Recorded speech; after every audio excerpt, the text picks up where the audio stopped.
going to share a few rules that I've picked up during my life of disasters and triumphs. I call them Helen's top 5 rules for a happy life. Rule number 1, don't be in a rush to get married.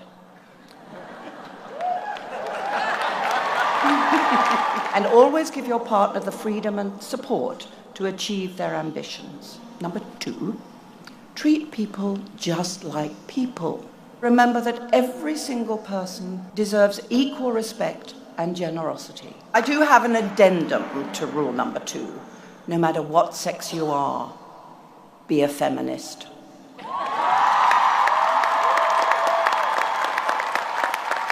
In every country and culture that I have visited, from Sweden to Uganda, from Singapore to Mali, it is very clear that when women are given respect and the ability and the freedom to pursue their personal dreams and ambitions, life improves for everyone.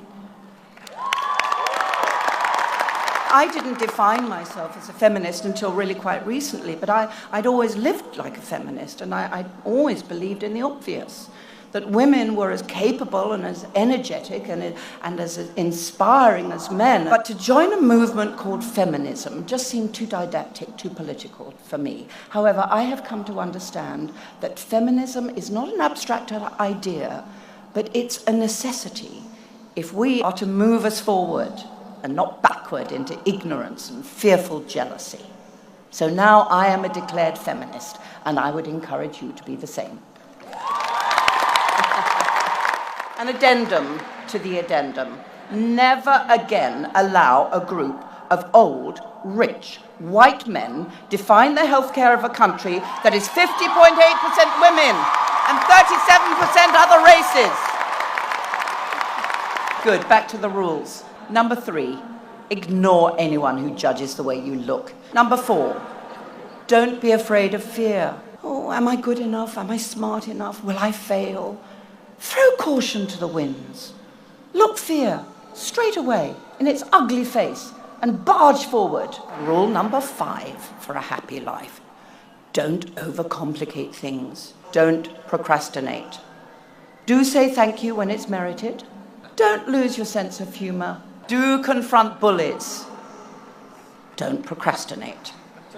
Do open your heart to love. Don't confuse sex with love. Do call your parents at least once a week. Tell them you love them. Don't dive into water if you don't know how deep it is. And one more thing, don't procrastinate. You will stumble and fall. You will experience both disaster and triumph, sometimes in the same day, but it is so important to remember that, like a hangover, neither triumphs nor disasters last forever. You know, they both pass. And a new day arrives. So you just try to make that new day count.